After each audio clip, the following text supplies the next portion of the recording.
Tonight I'm going to make some avocado cupcakes with cream cheese frosting. There's going to be avocado in it, which is the fat, the lipid, and it has, it's mostly unsaturated fat. It's got a lot of vitamins in it, or nutrients like potassium. It has mostly unsaturated fat, which means that it has a double bond, where saturated doesn't have a double bond. It's going to be used in the cupcake for structure. It'll combine with the sugars for that structure and form air pockets. Now the sugar is going to add sweetness to the cupcake. The sugar also adds or will slow down the formation of the gluten. So in here I've got a cup and a half of sugar. And I didn't say this before, but there's a cup of pureed avocado. The recipe calls for non-fat skim milk. So I've got a cup of skim milk that will enhance the gluten formation, and it contains a lot of proteins that will help with the formation of the batter of the cupcake.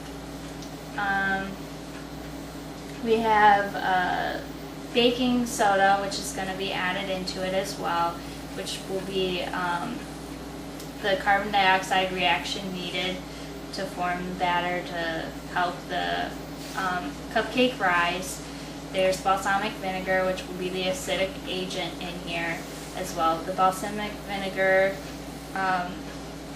adds a little bit of a flavor, but it also helps with the carbon dioxide reaction to form the batter.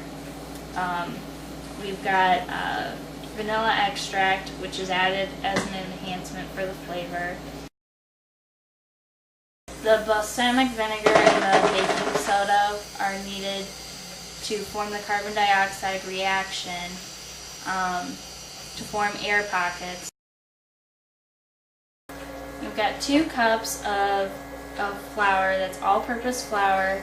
It has a protein percentage of 10 to 13.5%, and we want it that way because the bread flour would make it too thick and too chewy, whereas if it was a cake flour it may be a little bit too crumb-like, and so we want the cupcake to be just right, and all-purpose flour serves that purpose.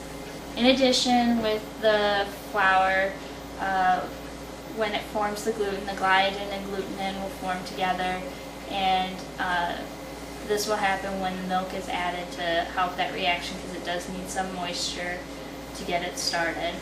In addition to that, it's going to be hard for the gluten to form because the sugar inhibits the gluten formation, and the lipid, which is the avocado in this case, will slow down the formation of the gluten as well. But the salt will enhance the structure and try to get the gluten to work. Salt will also stop the carbon dioxide bubbles from going too fast or coming up rapidly. And in order to make these chocolate avocado cupcakes, we have to have cocoa powder, and it's unsweetened, and it just adds the flavor and changes the color from a green, ugly kind of green color to a little bit of a nice, prettier brown. And in addition to all these other ingredients, there's egg whites that are added to provide structure and protein into the cupcake. I may not have said this before, but we need 2 teaspoons of vanilla extract into the cupcake batter. And then we need half a teaspoon of the balsamic vinegar. I may not have said this before either, that we use it because it's highly acidic.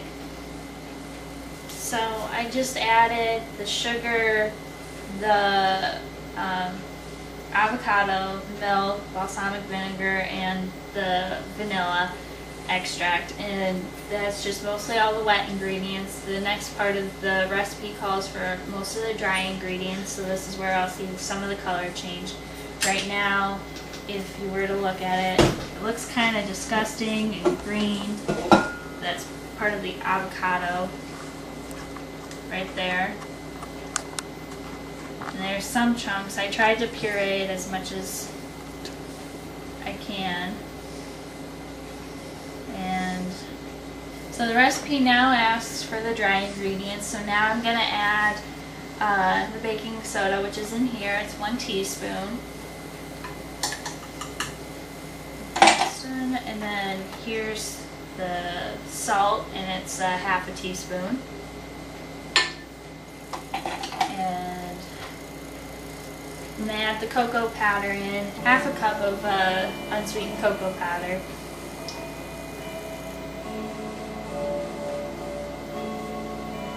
And then I'm going to slowly add in the flour because I don't want a flour mess all over me. And again, there's only 2 cups of all-purpose flour. I also forgot to say before that I did add the 2 egg whites in before adding in the cocoa powder and the flour, but I'm going to continue putting the flour in. It's already got this chocolate look going. It's nice and brown. You can see on the top of this, there's some brown. It doesn't look like that nasty green that I had before that didn't look appetizing at all. Once I'm done mixing in all of the flour, I'm going to use an ice cream scooper and scoop into a cupcake pan. I'll show a picture of that.